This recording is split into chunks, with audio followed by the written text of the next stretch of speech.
여러분 마음 가운데 이 세상 지금 어딘가에 전쟁이 진행 중에 있다고 느껴지십니까? 전혀 모르겠죠. 전혀 느껴지지 않습니다. 아마 TV와 매스 미디어가 없으면 우리가 전혀 모르고 지낼 거예요. 그렇죠? 옛날엔 큰 전쟁이 있을 때마다 사람들이 그저 소문으로 들어서 알았지, 이렇게 자세히 정말 그 군인들의 일거수일투족을 다 TV를 통해서, 라디오를 통해서, 또한 인터넷을 통해서 전부 보고를 듣고 사는 이런 세상이 참 얼마나 신기한지 모르겠습니다. 그리고 신문 기자들과 또한 아나운서들이 얼마나 집중적으로 질문해서 지금 군대가 어디가 있으며 또 무엇을 하고 있으며 무슨 무기가 무슨 폭탄을 투하했으며 또 상대방에서 무슨 작전을 하고 있고, 참 얼마나 집요하게 질문들을 하고 알려고 하는지, 참 그런 시대에 우리가 살고 있습니다. 그런데 저 멀리서 전쟁이 있기 때문에 우리에겐 아무런 어떤 영향도 없는 것 같고 또 전혀 아무런 요동이 없는 것처럼 느껴집니다. 그러므로 이 세상의 역사에 우리 바로 주위에서 일어나지 않는 일들은 아무리 크다고 할지라도 내 몸에 와서 닿기 전까지, 내 피부에 와서 닿고 실제 내 가족의 생활에 영향을 주기 전까지는 사실은 우리와 사실은 상관이 없는 것입니다. 어떤 의미에서 그렇지 않습니까? 그러므로 이것은 무슨 말이냐 하면, 성경의 마지막 시대에 있을 여러 가지 환난들과 시련들과 어려운 것들을 말하고 있지만, 그러나 그것이 실제 나의 생애 반경까지 다가올 때, 그때에 우리에게 감동이 되든지 슬픔이 되든지 고난이 되든지 아니면 무서움이 되는 것이지, 그렇지 않고 바로 우리 동네 끝에서 토네이도가 불어온다고 할지라도 우리 집 지붕이 날아가지 않으면 사실은 상관이 없는 것입니다. 그러므로 성경에 있는 모든 예언의 말씀들이 사실은 전부 다 차곡차곡 다 성취돼 가고 있는데도 불구하고 사람들은 느낄 수 없는 겁니다. 자기의 가슴 속에 와서 자기의 생활을 직접적으로 영향을 주면서 치기 전까지 느낄 수가 없는 겁니다. 그러므로 많은 성경에 있는 예언들이 성취되는 것들은 우리가 머리에서 상식적으로 아니면 지식적으로 파악하고 이해하는 것이지, 실제로 우리가 정말 그 속에 사는 것처럼 느끼고 살지를 못하는 것입니다. 그렇기 때문에 사람들이 우리 머리 가운데만 들어온 지식은 우리를 감화시킬 수가 없습니다. 우리를 변화시킬 수가 없습니다. 여러분, 시련이 닥칠 때, 6.25 사변 때 전쟁이 우리의 피부에 와 닿고 기차 그 위에 지붕이 올라가서 다 피난 가고 떨어져 죽고 굶주리고 전쟁 고아가 수십만이 생기고, 그럴 때, 그렇게 굶주리고 어려울 때, 그때 그런 사건이 우리에게 피부에 와서 닿는 것입니다. 여러분, 그러므로 이렇게 인포메이션이 많은 시대에 살면서 우리는 참 주의해야 될 것입니다. 왜냐하면 성경 말씀과 예언의 성취와 모든 진리가 한간 우리의 마음속을 수청하는 인포메이션, 지식의 이해 정도밖에는 되지 않기 때문에 우리의 마음을 쳐서 변화시키기가 참 어려운 것입니다. 그래서 마지막 교회가 좋은다고 말씀했습니다. 뜻든 미지근하다고 말했습니다. 모를 때는 좀 나아요. 그러나 안다고 하기 때문에 문제입니다. 모를 때 모르고 있다가 갑자기 어떤 소식을 들으면 마음 가운데 충격을 받습니다. 그러나 너무나 많은 것을 듣습니다. 제가 여러 곳을 다니면서 보면 이 세상에 진리가 충만합니다. 별 사람들이 다 있고 별 가르침이 다 있고 별 해석이 다 있고, 이 세상에 진리라고 하는 것이 세상에 참으로 강수처럼 충만합니다. 그러나 그 진리가 내 속에 들어와서 나를 변화시키고 내 마음을 은혜의 보좌 앞에 늘 가까이 가서 묵지 아니하면 아무 소용이 없는 것입니다. 참 이렇게 평안하게 예배 드릴 수 있는 건 얼마나 하나님께 감사합니까? 지금 이 지구 한쪽에서는 지금 엄청난 재난 가운데서 사람들이 숨을 죽이면서 언제 목숨이 끊어질지 모르는 그런 심각한 전쟁의 분위기 속에서 사람들이 떨고 있는데 이렇게 편안하게 예배를 드릴 수 있으니 얼마나 주 앞에 감사한지 모르겠습니다. 참 그런 마음이 참 제가 차를 타고 이곳으로 올 때 제 마음을 가득 채우는 것을 제가 느끼게 되었습니다. 정말 제 가슴을 가득 메워오는 그런 감사와 평화와 또 이렇게 인포메이션이 많이 있는 시대에 살고 있지만 그러나 사람들이 진리를 정말 자기의 것으로 진리를 사랑하는 경험을 하지 않고 살고 있는 사람들이 얼마나 위험한가 하는 것을 다시 한번 느끼게 되었습니다. 진리의 사랑을 받지 않으면 결국은 진리를 알면서 죽는 것입니다. 진리를 다 알고 멸망당하는 것처럼 불쌍한 것이 없는 것입니다. 세상에 가장 불쌍한 사람이 진리를 많이 듣다가 진리에 의해서 한 번도 변화된 적이 없이 죽는 것처럼 세상에 불쌍한 일이 세상에 또 어디 있겠습니까? 생명수 옆에 살면서 실컷 물 마셔보지 못하고 죽는 것처럼 불쌍한 사람이 세상에 어디 있겠습니까? 그것이 오늘날 많은 그리스도인들입니다. 여러분, 지금 전쟁이 무서운 것이 아니라 전쟁이 끝난 다음에 무섭습니다. 전쟁이 끝난 다음에 오는 여러 가지 문제들, 또는 우리 한국 사람들은 이제 어떤 일이 앞으로 전개될지 참 우리가 정말 귀추가 주목되고 기도를 많이 해야 되는 그런 시대에 살고 있는 것이 틀림없습니다. 오늘은 제가 여러분들에게 마음으로 믿는 믿음에 대해서 좀 말씀을 드리려고 합니다. 마음으로 믿는 믿음. 여러분, 예수님께서 마태복음 28장 제일 마지막 절에 말씀하시기를 예수께서 승천하시면서 하신 말씀입니다. 이렇게 말씀했습니다. 19절 20절에 그러므로 너희는 가서 모든 족속으로 제자를 삼아 아버지와 아들과 성령의 이름으로 침례를 주고 내가 너에게 분부한 모든 것을 어떻게 하라고 그랬습니까? 가르쳐. 그 다음에 지키게 하라. 지키게 하라. 그러므로 우리는 진리를 지키는 사람들이 되어야 합니다. 진리를 가르침을 받아서 아는 사람이 아니고 진리를 지켜야 합니다. 그것은 진리대로 사는 것을 의미합니다. 진리를 깨닫고 이해한 다음에 그것이 내 마음속에 들어와서 내 중추를 쳐서 내 속에서 그것이 사상이 되고 생각이 되고 뜻이 되고 의지를 강력하게 하고 그래서 내 속에 있는 소원과 소욕과 정욕을 전부 쳐서 복종시킨 다음에 주님의 하신 가르치신 말씀 그대로 따라 살 수 있도록 그 진리가 내 속에서 나를 밀어야 합니다. 힘을 줘야 합니다. 내게 혁명을 일으켜야 합니다. 그래서 예수께서 말씀하기를 내가 너에게 분부한 모든 것을 가르쳐서 지키게 하라 그랬습니다. 지키게 하라. 여러분, 바울은요 자기 백성들 유대인들이 진리를 알면서 구원 얻지 못함을 안타까워하면서 그가 로마서 10장 1절부터 10절까지 말씀을 기록합니다.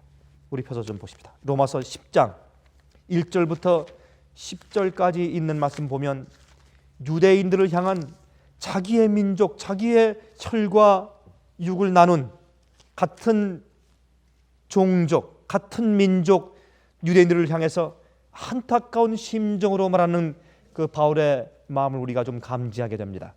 로마서 10장 1절부터 이렇게 기록되어 있습니다.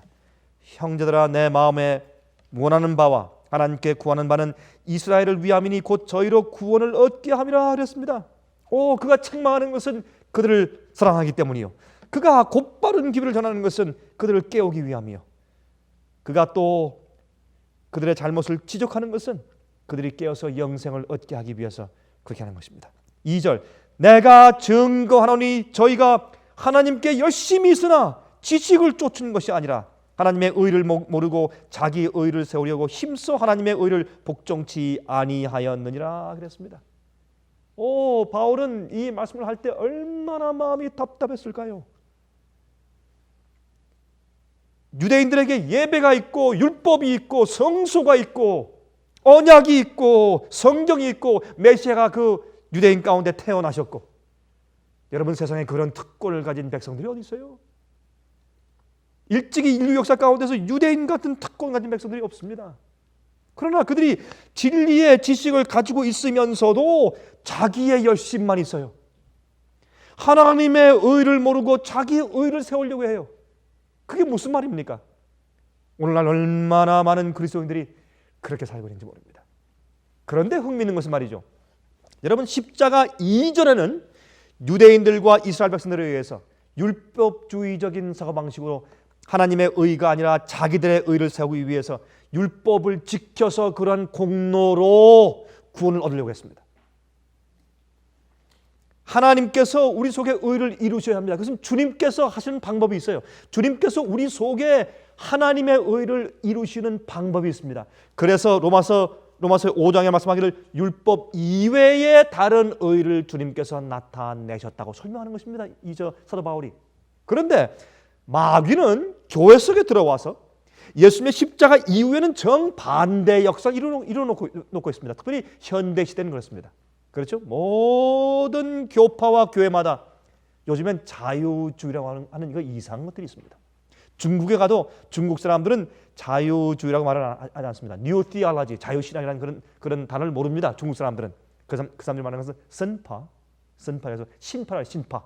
새 신자야. 파벌 할 때 파자. 신파라고 해요, 사람들은. 새로운 kind, new kind.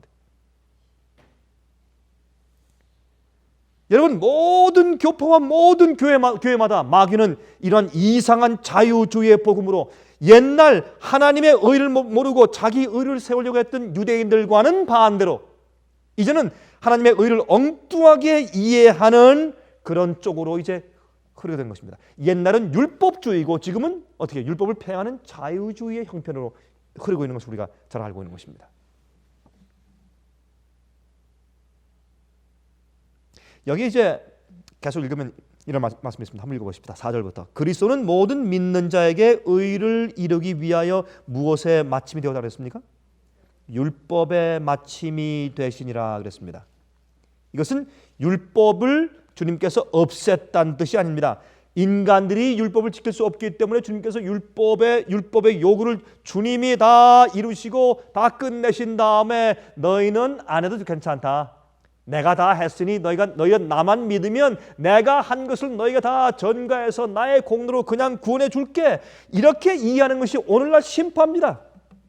여러분, 중국 사람들한테 물어보면 그것을 잘 이해합니다. 중국 사람들은 이 공산주의 그 세계에서 오랫동안 있었기 때문에 그들이 옛날에 가지고 있던 원래 정통 신앙을 꽤 많이 유지하고 있어요. 그래서 그들은 이제 서구 세계에서부터 들어오고 있는 신파의 운동의 가르침을 보면서 그들은 충격을 받고 놀라는 것입니다. 아, 우리가 원래 알던 복음은 이런 것이 아니었는데. 그렇게 말하는 것입니다.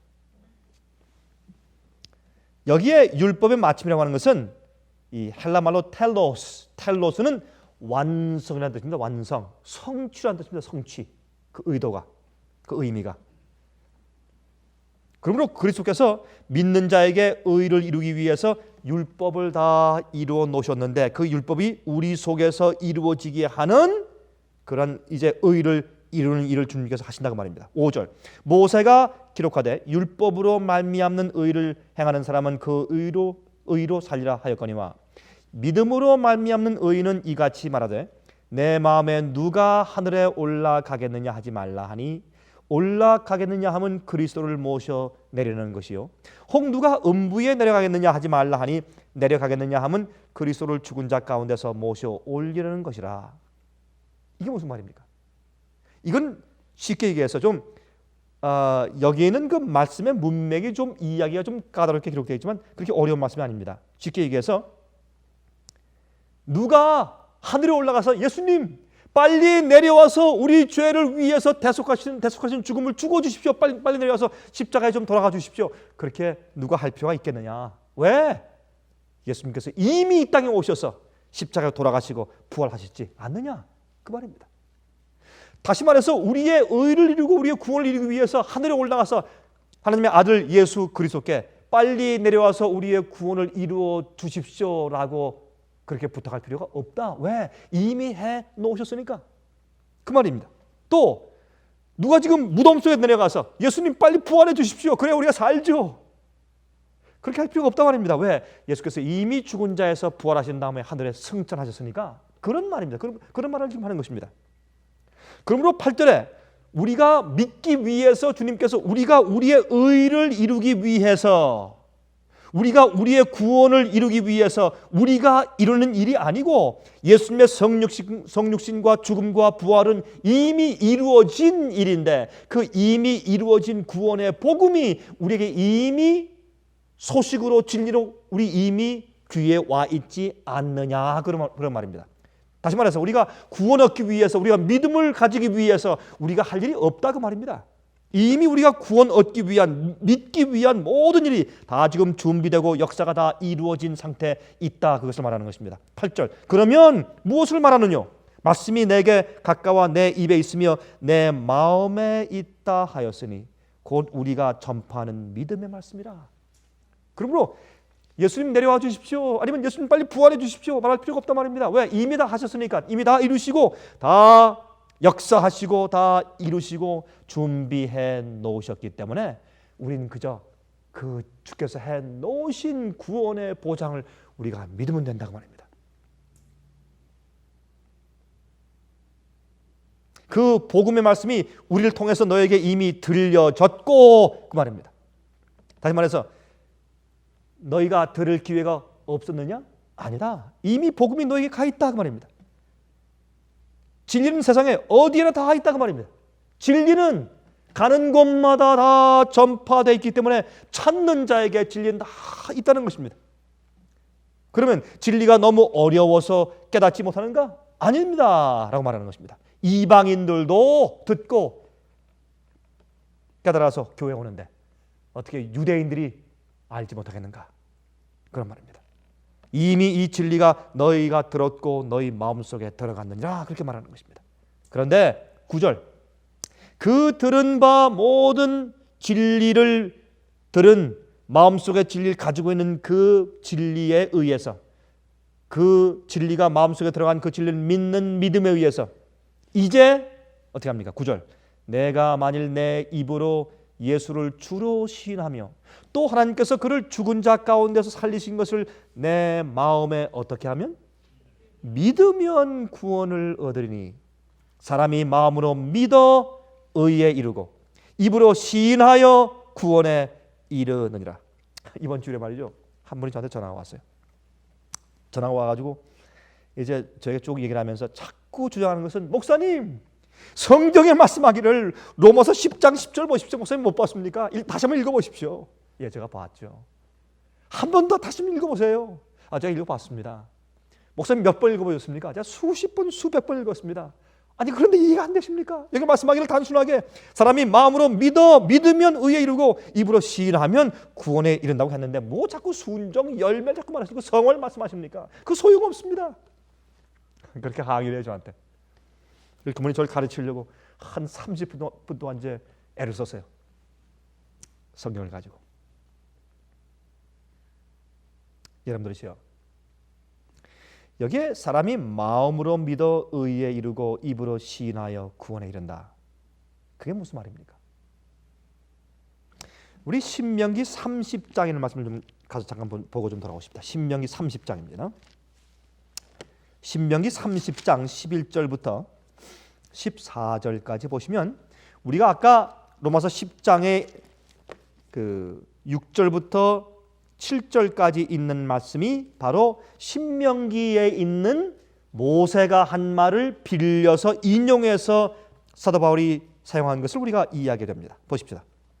신명기 30장 11절부터 보십시다. 내가 오늘날 내게 명한 이 명령은 내게 어려운 것도 아니요 먼 것도 아니라 하늘에 있는 것이 아니니 내가 이르기를 누가 우리를 위하여 하늘에 올라가서 그 명령을 우리에게로 가지고 와서 우리에게 들려 행하게 할고 할 것이 아니요 이것이 바다 밖에 있는 것이 아니니 내가 이르기를 누가 우리를 위하여 바다를 건너가서 그 명령을 우리에게 가지고 와서 우리에게 들려 행하게 할고 할 것도 아니라 오직 그 말씀이 내게 심히 가까워서 내 입에 있으며 내 마음에 있은즉 내가 이를 행할 수 있느니라 그랬습니다. 여러분 여기 있는 말씀은 지금 이 모세가 무슨 말씀합니까? 주께서 어떻게 생명을 주는 말씀과 또한 그들이 그 순종하면 생명과 복을 얻고 또한 불순종하면 화를 얻는 그런 주의 말씀을 그들에게 준 것을 이게 설명하고 있죠. 15절 보라 내가 오늘날 생명과 복과 사망과 화를 내 앞에 두었나니 곧 내가 오늘날 너를 명하여 내 하나님 여호와를 사랑하고 그 모든 길로 행하며 그 명령과 규례와 법도를 지키라 하는 것이라. 그리하면 내가 생존하며 번창할 것이요 또 내 하나님 여호와께서 내가 가서 얻을 땅에서 내게 복을 주실 것임이니라.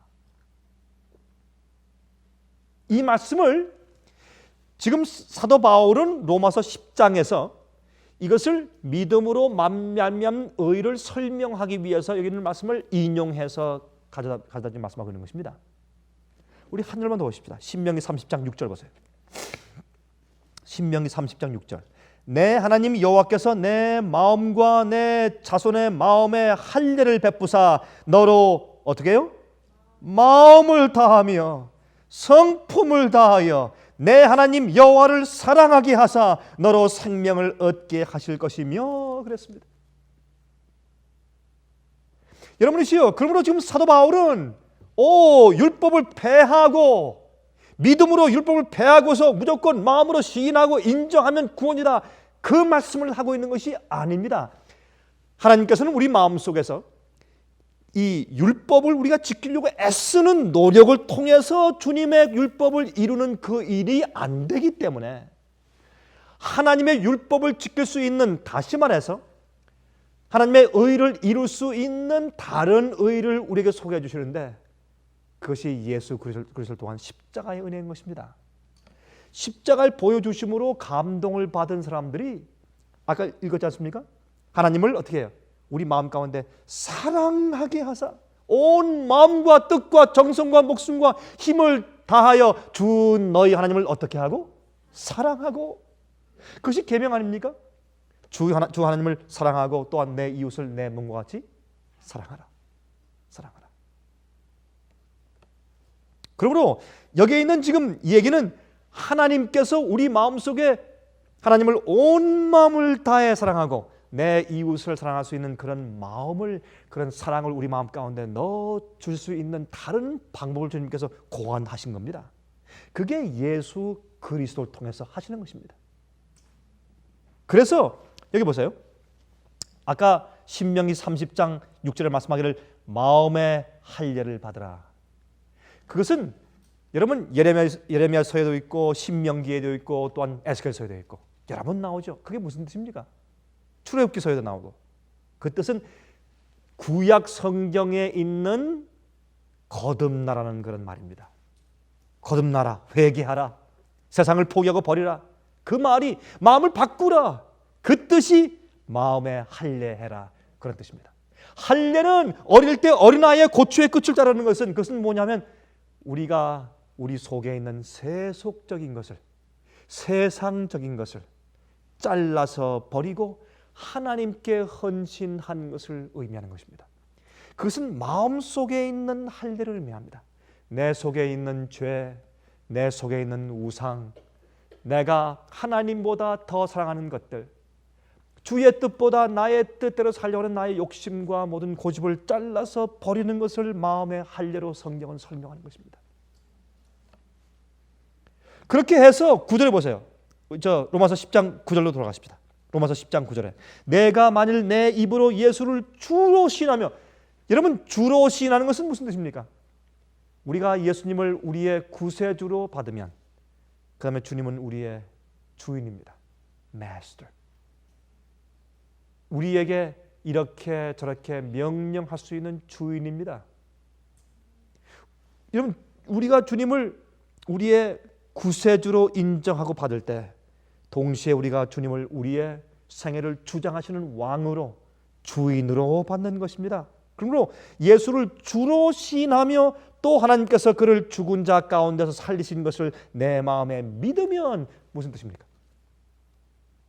죽은 자 가운데서 주님을 살리신 성령의 능력, 하나님 아버지의 능력, 그런 창조의 능력을 우리가 믿으면 우리도 죽은 가운데서 옛생애에서 죄에서, 죄의 올무에서, 죄의 습관에서 주님께서 해방해서 성령의 법으로, 생명의 성령의 법으로 우리를 해방해서 새로운 자로 부활시킬 수 있는 것을 우리가 믿는 것입니다. 여기에 그저 예수님을 그저 마음 가운데 동의하고 어떤 지식적인 이해로 우리가 받아들이는 그런 것 훨씬 이상의 의를 여기 설명하고 있는 것을 우리가 알 수 있게 되는 것입니다. 또 주로 신하고 마음으로 믿으면 나를 주관하시는 분, 내게 명령하실 수 있는 분, 내가 할 수 없어 주 앞에 하소연하고 기도할 때 주님께서 창조의 능력으로 내 속에 오셔서 나를 변화시키는 능력이 있으신 분, 그런 분을, 예수를 죽은 자 가운데 살리신 그 주님의 능력을 마음속으로 믿으면 구원을 얻는단 말입니다. 그때 사람이 마음으로 믿어 의에 이르고 입으로 시인하여 구원에 이른다. 얼마나 단순한 얘기입니까? 이거 오해할 것이 아무것도 없습니다. 이게 무슨 뜻입니까? 여러분, 그냥 입으로만 믿는 건 아니고 무엇으로 믿으라고요? 마음으로 믿으라고요. 마음으로. 여러분, 참 세상에서 아무리 어려운 일이라도, 우리가 죽음이 두려워서 하기 어려운 일이라고 할지라도 그것이 사랑의 바탕으로 바뀌면, 사랑의 동기와 사랑의 이유로 바뀌면 이 세상에서 하지 못할 일이 아무것도 없습니다. 우리가 하지 못할 것이 아무것도 없습니다. 실제로. 여러분, 제가 전에 그런 말씀을 한번 드린 적이 있죠. 만약에 한국에 한 큰 범죄한 죄인이 있는데, 그래서 이 감옥소에 가는 것은 물론이고 많은 사람들 앞에 우통을 벗겨 이제 눕혀놓고 채찍으로, 여러분 그것을 플라깅이라고 하죠. 플라깅. 옛날에 이 미국에는 한 청소년 남자아이가 저기 싱가포르에 가서 그만 페인트를 가지고 그냥 차를 수십 대 갖다가 막 그냥 페인트를 막 칠했어요. 그리고 또 막 칼을 가지고 막 긁어놨습니다. 근데 처음에는 칼로 긁지 않고 페인트 칠을 하고 다녔을 때, 재미로 말이죠. 그랬을 때 경찰이 잡아가지고 그 학생이 미국 아이이기 때문에 훈방해서 용서해 줬습니다. 여러분, 싱가포르에 가면 말이죠, 이제 길 걸어가다가 침 뱉든지 끔을 뱉어도 벌금입니다. 담배를 피고 꽁초를 버려요? 영창이에요. 그렇게 강력한 그런 법을 가진 나라가 싱가포르예요. 그래서 싱가포르에 가면 그 거리가 아주 깨끗합니다. 정말 쓰레기 하나 없습니다. 두 번째, 이 아이가 다니면서 이제 또 페인트로 그냥 막 차를 막 칠하고 또 막 칼로 막 긁었습니다. 두 번째 잡혔습니다. 그때 이제 퍼블릭 센텐스, 이 공개 처형을 하게 됐습니다. 그래서 이제 그때 7대를 선고했는데 2대를 감해가지고 아마 5대인가 때렸을 겁니다. 그때 그거 맞고 막 죽는 줄 알았죠, 그 아이가. 한 번 긴 채찍을 치면 그 거의 끝에 좀 뭐 달려있기 때문에 치면 살뜰히 막 떨어져요. 막 촥촥 손을 내면서 막 이 덩어리가 쭉쭉 찢어집니다. 피가 나고 그 고통은 이루 말할 수 없습니다. 근데 맞을 때보다 맞고 난 다음에 한 달 동안 굉장히 힘듭니다. 그것 때문에 지금 미국에서 그냥 굉장히 화를 내고 굉장히 했었죠. 한번 미국에서 이제 그 장면을 미국 신문에 보도해가지고 미국에서 말이죠, 막 항의하고 난리를 했어요. 근데 그 항의한 얘기를 듣고 나서 제가 그 이후에 제가 싱가포르에 가봤으니까 싱가포르에 있는 사람들이 다 웃어요. 세상에, 아니 미국에는 세상에 이렇게 한 번 용서해주고 두 번째 한 번 버릇을 가르치기 위해서 한 번 이렇게 혼을 내주는데 이거 가지고 다 미국 전국이 그냥 떠들고 뭐 항의하고, 참 저러니 어떻게 미국의 청소년들이 제대로 될 수 있겠냐고 다 웃어요. 이제 그런 일이 있었습니다. 그런데 만약 말이죠, 한국에 한 범죄인이 있다고 하십시다. 그 사람이 큰 죄를 지었습니다.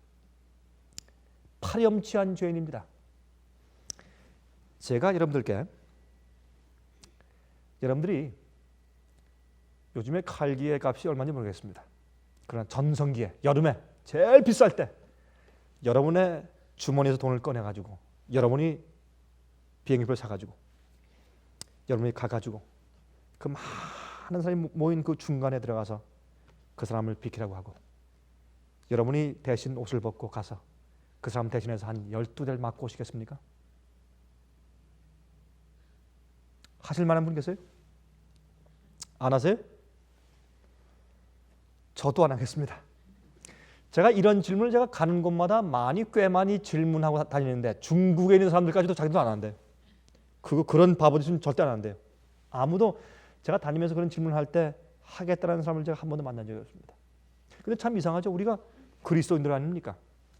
이웃을 사랑하고 이웃 사랑할 때 내 몸처럼 사랑해야 된다고 그렇게 말을 하고 그런 사람들인데도 우리가 그런 일을 절대로 하기를 원치 않습니다. 왜요? 그건 바보짓입니다. 누가 죄인을 위해서 그렇게 하겠습니까? 그렇게 천면피한 사람을 위해서 누가 대신 매를 맞아주겠습니까? 그런데 우리가 갑자기 이제 거기에 이제 등을 대고 매를 맞을 그 사람이 내 자식이라고 받고 생각해버리면 그 픽처리, 그 사진이 전적으로 달라져 버려요. 여러분 안 그래요?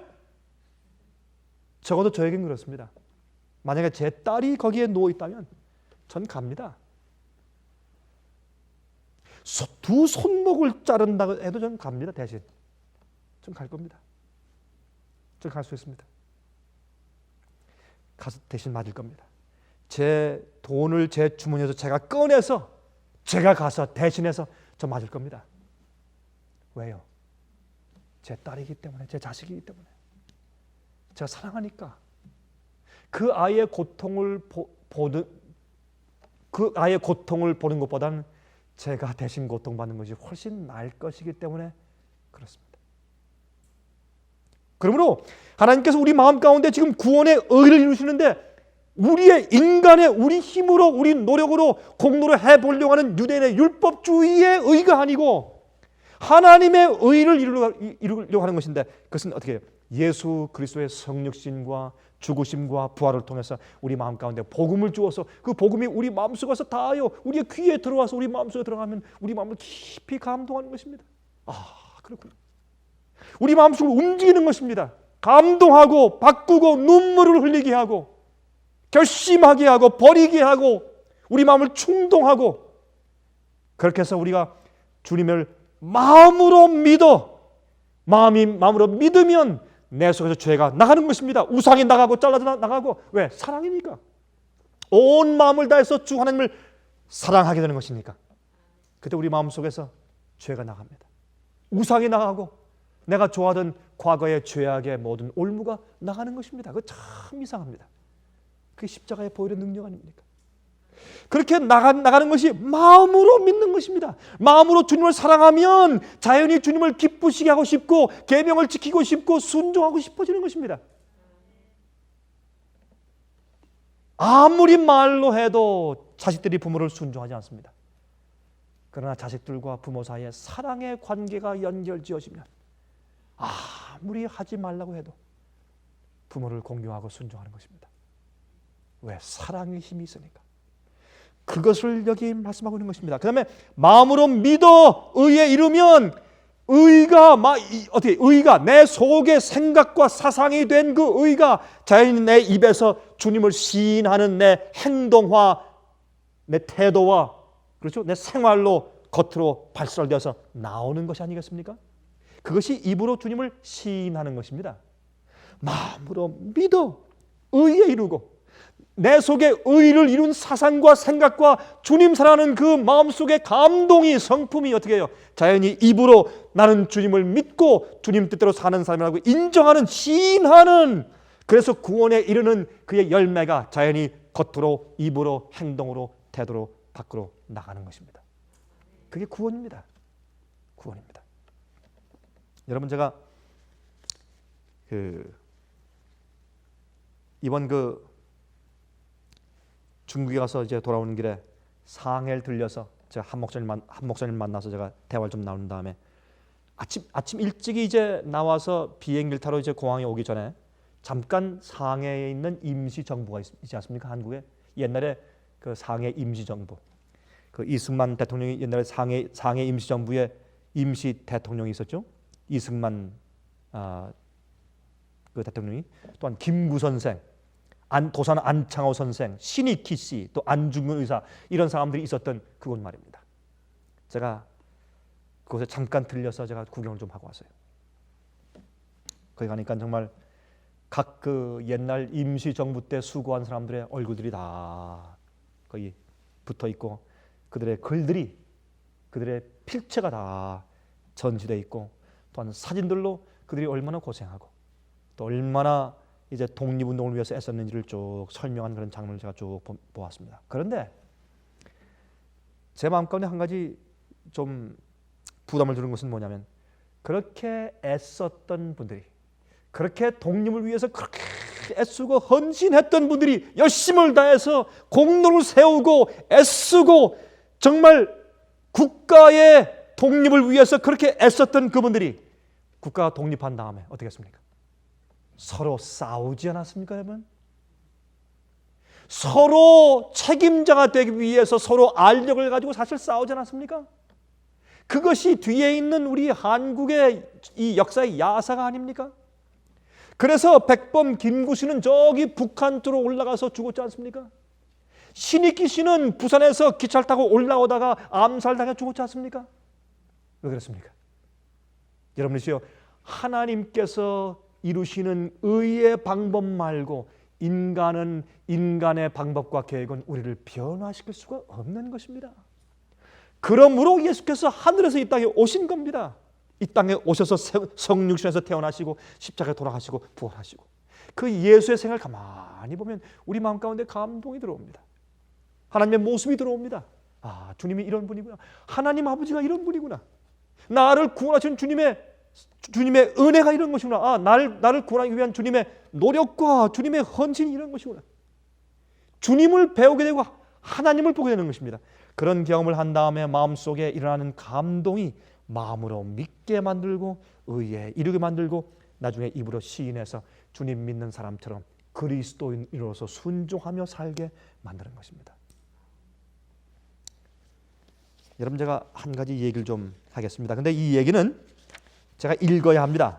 이 얘기를 하면 흥미가 없고, 이건 읽어야 합니다. 제가 좀 읽어드리겠어요. 제가 여러분에게 이 얘기를 읽어드리는 경험은 제가 아마 참 드문 그런 경험인데, 제가 이번엔 좀 제가 한 가지 얘기를 좀 읽어드리겠습니다. 참 아주 감동적인 얘기인데, 아주 간단하고 단순한 얘기예요. 그러나 잘 들어보세요. 이것이 무엇을 의미하는지. 이것이 마음으로 믿는 자들이 하나님을 살아계신 분으로 지금 내 앞에 계신 것처럼 느끼고 사는 사람, 그게 무슨 삶인가 한번 보세요. 아주 작은 얘기지만 한번 들어보시기 바랍니다. 이 이야기는 하이딩 플레이스의 저자인 코리 텐붐 여사가 쓴 짤막한 이야기인데, 자기 아버지에 대한 이야기를 썼습니다. 한번 들어보시기 바랍니다. 내가 자상하시고 수염이 많이 나신 아버지의 가게에서 조수로서 일할 수 있다고 결정되었을 때부터 나에게는 행복한 나날이 밀려왔다. 나는 아버지와 함께 있다는 것은 물론 가게 자체가 마음에 들었다. 가게의 분위기는 매우 독특했다. 나는 사람들을 대함에 있어서 수줍음과 어색함을 점점 극복해냈고, 사람들에게 팔목시계나 벽시계를 파는 일에 재미를 느끼게 되었다. 시계를 만들고 수선하는 일은 매우 복잡하고 바빴다. 나의 아버지는 자신의 일을 사랑하긴 하셨지만 돈을 많이 버는 일이 아니어서 우리는 어려운 시기를 겪었다. 언젠가 큰 돈을 지불할 일이 있었는데 우리에게 충분한 돈이 없었다. 그러던 어느 날 잘 차려입은 신사 한 분이 가게에 들어와 매우 비싼 시계들을 구경했다. 나는 한쪽에 물러서서 기도를 했다. 그리고는 아버지와 그 손님이 나누는 대화에 온 신경을 기울였다. 좋은 시계군요, 텐붐 씨. 그 손님은 매우 비싼 시계를 손에 들고서 이렇게 말했다. 이런 시계를 찾고 있었습니다. 나는 숨을 죽이고 그 부유한 손님이 속주머니에 손을 넣어 두툼한 지갑 속에서 현금을 꺼내는 것을 보고서 눈을 감고야 말았다. 나는 밀린 돈을 지불하는 내 모습을 상상해 보며 지난 수주일간 걱정했던 짐을 벗어버리는 홀가분함을 예상하고 있었다. 그 손님은 감탄하는 눈으로 시계를 바라보다가 이런 말을 했다. 여기 할렘의 훌륭한 시계 제조공인 벤 호튼 씨라고 있다던데 혹시 아십니까? 아버지는 고개를 끄덕이셨다. 실로 아버지는 할렘의 거의 모두를 알고 계셨다. 특히 시계 제조공들은 모두. 벤 호튼 씨가 돌아가시고 그분의 아들이 사업을 이어받았는데 나는 계속 그 집과 거래를 했었지요. 그런데 아들에게서 산 시계가 전혀 가지를 않더군요.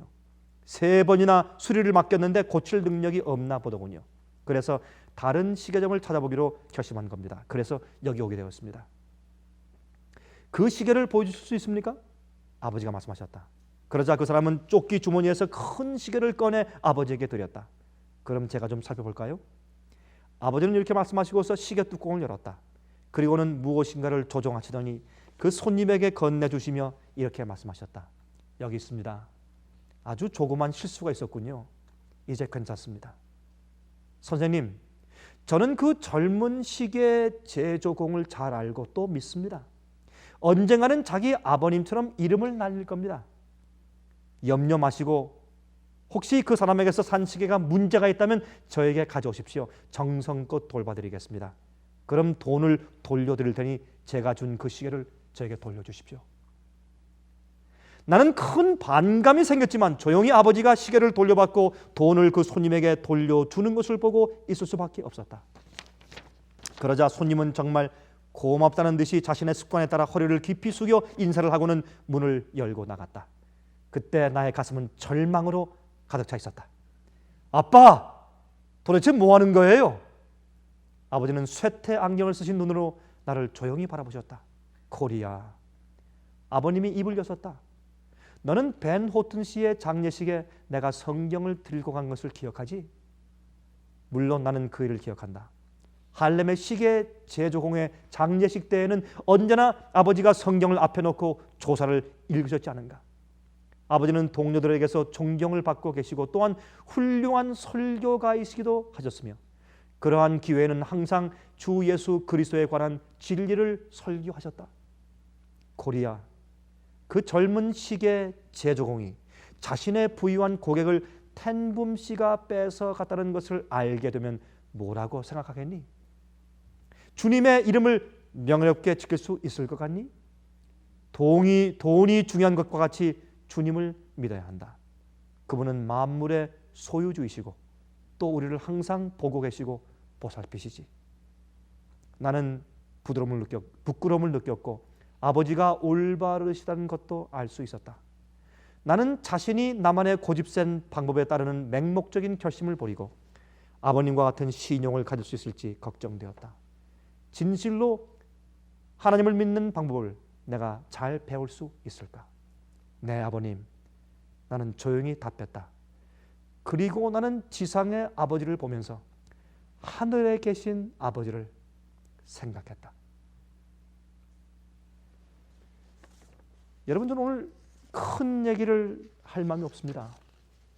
우리는 어떤 때 이제 세상의 끝이 다 다가왔고 이제 하늘의 중보자가 없어지는 그런 환란이 생길 것이고 하늘에서 각 사람들의 이름을 부르면서 심판하실 것이고 우리 속에 참다운 믿음이 있는지를 하늘이 조사하고 심판할 것이고 또한 우리 속에 참된 하늘에 가서 거룩한 천사와 살 수 있는 그런 품성이 이루어졌는지를 심판하는 일이 곧 생길 것이라고 우리가 믿고 살고 있습니다. 여러분, 그런데 아십니까? 정말 우리가 마음으로 하나님과 진리를 믿고 있는지요? 우리가 얼마나 남을 비난하는 일에 입이 빠르고 남을 오해하고 비난하는 일에 그렇게 마음이 빠르고 생각이 빠르고 예? 세상에 이루어지는 그런 비리에 대해서는 잘 얘기하지만은 우리는 얼마나 자주 나의 이익을 위해서 남을 무시하고 이용하는 일들을 많이 합니까? 여러분, 마음으로 주님을 믿는다고 하는 것은 나를 의롭게 만드는 길입니다. 그게 주님께서 하나님의 의로 우리에게 베푸신 복음입니다. 여기 말씀하기를 우리가 주님을 부활시키신 그 능력을 그 하나님을 우리가 믿으면 구원에 이르는데 우리가 마음으로 믿어 어디에 이르고? 의에 이르고. 우리가 정말 믿었으면 정말 인격을 서로 존중할 것이고 정말 믿었으면 우리가 서로 정말 남을 나보다 낫게 여기며 사랑할 것이에요. 믿는 사람은 남을 무시하잖아요. 여러분 참 이상하죠? 믿음이 좋아지면 다른 사람 이렇게 눈을 내려가요. 이렇게. 여러분 그건 분명해요. 이상하게 믿지 않은 사람이 회개해서 믿음이 생기면 어느 정도 지나서 자기가 조심하지 않으면 마음 가운데 영적인 교만이 들어와요. 교만이 들어온 다음에 자기 주위에 있는 사람들은 자기만 구원받고 자기 주위에 있는 사람은 전부 다 멸망당하는 사람처럼 느껴져요. 예? 하나님의 심판이 날 통해서 정죄가 나가는 것 같고 참 이상해요. 그게 마귀의 역사입니다. 그게 여러분 유대인들의 역사고 그게 율법주의예요. 율법주의. 예수를 진실로 모르는 경험들이에요. 그것이 마음속에 마음으로 믿으면 의에 이르고 의를 그저 가면을 쓰는 것이 아니라 마음으로 믿으면 하나님 아버지 사랑이 내 마음속에 들어오기 때문에 내가 그리스도인으로서 사는 것입니다. 내 속에 이 혁명이 생기기 때문에 남들을 향한 강렬한 의지와 사랑이 마음 가운데 가득 차기 때문에 그런 것입니다. 그래서 마음으로 믿으면 의에 이르고 그 다음에 입으로 주님을 시인하는데 우리의 생활과 계획과 남을 취급하는 것과 장사하는 것과 직장생활하는 것과 모든 것들이 주님을 시인하고 입에서 주님을 높이는 생애가 우리의 열매로 나가는 것입니다. 마음으로 믿는 믿음이 무엇인지 다시 한번 깊이 생각하시기를 간절히 바랍니다. 하늘에 계신 우리 아버지, 우리가 아버지를 믿을 때 우리 온 마음을 다해서 믿기를 선택하고 원합니다. 자비하신 하늘에 계신 우리 아버지, 믿음은 아버지께서 우리를 지극히 사랑하셔서 독생자 예수를 보내신 그 사실을 믿는 것입니다. 예수님의 생애를 가만히 관찰하고 이해한 다음에 우리 마음속에 복받치는 감동과 감사함으로 반응하는 것이 믿음입니다. 하늘에 계신 아버지, 우리 마음속에 혹시 우리 자신의 의를 이루려고 하는 유대인들과 같은 그런 열심이 있으면 저희를 변화시켜 주시길 기도합니다. 또한 그저 피상적으로 어떤 일에 동의만 하면 되는 것 같은 그런 자유주의적인 사고방식이 우리 마음 가운데 있으면 저를 회개시켜 주시길 기도합니다. 정말 하나님 아버지를 알고 예수님을 깊이 알기 때문에 그 복음에 눈을 떠서 너무 감사해서 마음속 깊이 믿어서 정말 우리 마음과 사상과 생각이 의롭게 될 수 있도록 저희를 도와주시길 기도합니다. 그래서 우리 속에 생긴 그 의로움이 우리 입으로 주님을 시인하는 바깥 열매로 드러나게 하셔서 우리가 남들을 취급하는 일에서 다른 사람들이 예수를 볼 수 있게 해주시고 우리의 말과 행동과 서로 우리를 대접하는 우리의 생애 속에서 남들이 하나님을 볼 수 있게 해주시옵소서. 그러므로 우리가 그저 쉽게 그저 이기적으로 살짝 구원받기 위해서 이용하는 복음이 아니라 정말 마음속 깊이 주님을 믿는 믿음, 예수님을 죽음에서 부활시킨 창조의 능력을 믿는 믿음, 또한 주님을 우리의 주인으로 모시는 그 믿음, 그 믿음을 마음속으로 믿게 축복해 주시옵소서.